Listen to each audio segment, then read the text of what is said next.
you want to start again? No, no. Right. No. The first one is to try and get the heat in evenly all the way around. The second one is to stop it from sagging or drooping.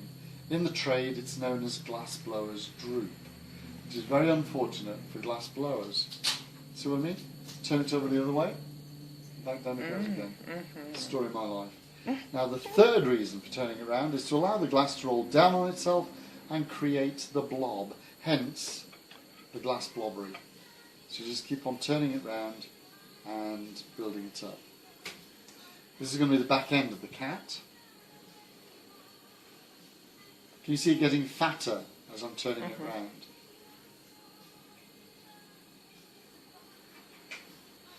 So we're just building up that bulk. Once we've got the bulk to the right size, I'm going to squidge it, and 4 squidges equals a squodge. Okay? You're getting all the technical language now.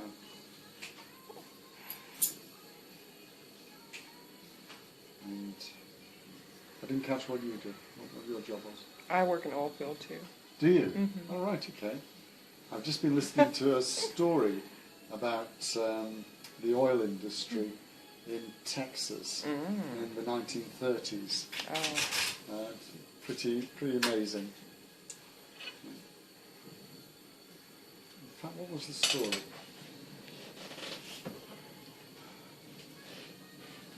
Wayfaring stranger. And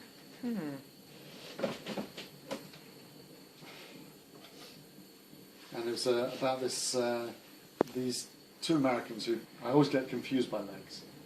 They always call the 2 front legs the 4 legs, but there's only 2 of them. It's an odd world. So just rocking it like this.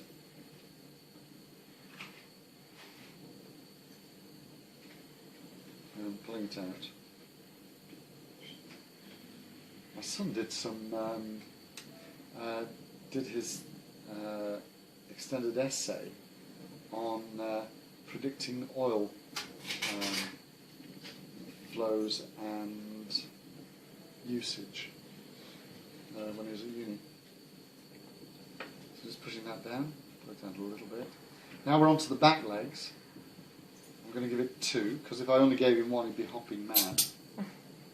Did you hear that squealy noise? That squealy noise is me being a lazy blobber. I'm actually taught to work up here, but being an idle toad, I work down at the hottest part of the flame, which is about ½ an inch to an inch beyond that light blue bit. Now the light blue bit is the gas igniting as it comes out of the burner.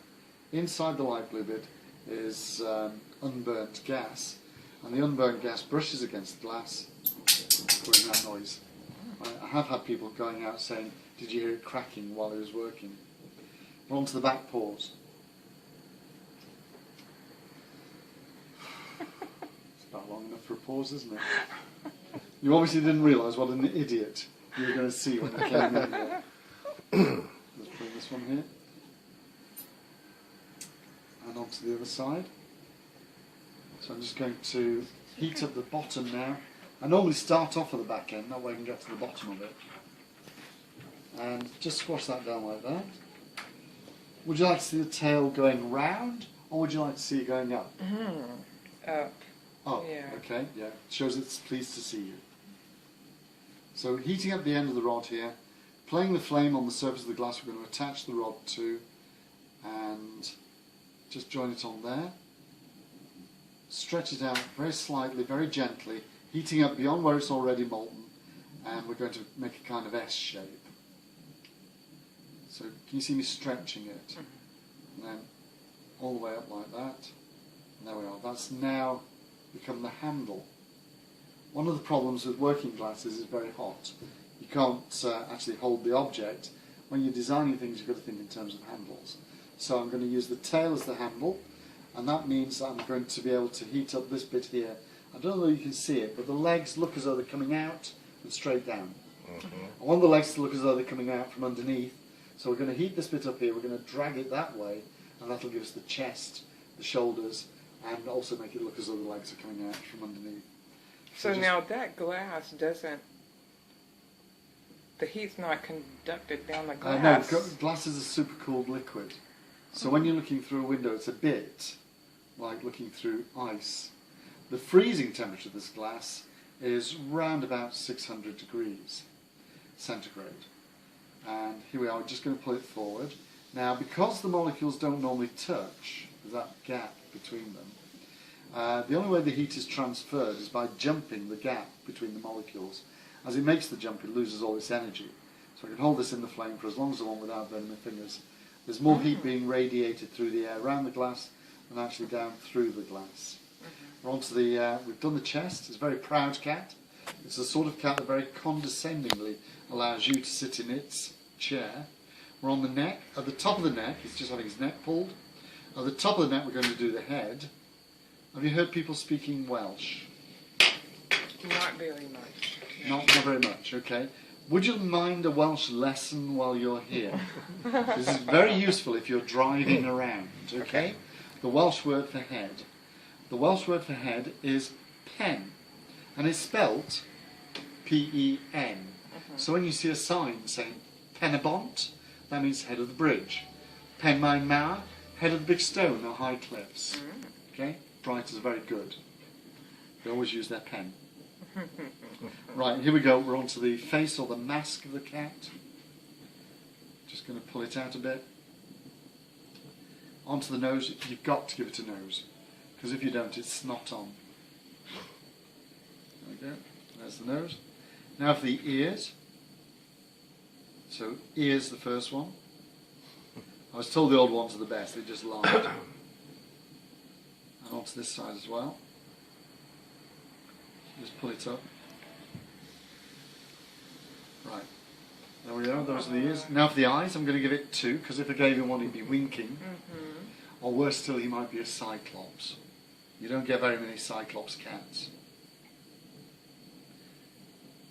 How do you make a cyclops wink? Any ideas? No. No? I don't know either. I bet it's blinking hard. Right, so there we go. One sat superior cat. Oh my goodness. Okay. What I'm going to do now is take him off the end of the tail. As you probably know, cats and elephants have something in common. It's the fact they don't like being held by the tail. It makes them very dizzy when you lift them up and swing around. The thing with the cat is when you let go, it goes meow like that. With the elephant, you daren't stop, because when they come down, they squash you. That's as true as I'm standing here. So I'm just going to take him off the end of the tail. The end of the tail is they lived happily ever after. Nervous twitch at the end of the tail. And there we go. One sat superior cat. Now, because I'm tight-fisted, I don't like spending money, we're going to join these bits together, and then later on, hopefully, I'll be able to use this for something else. There we go. Thank you very much for watching. That was just. And can you buy that cat? You can buy the cat if you want. You can't take it away today, unfortunately.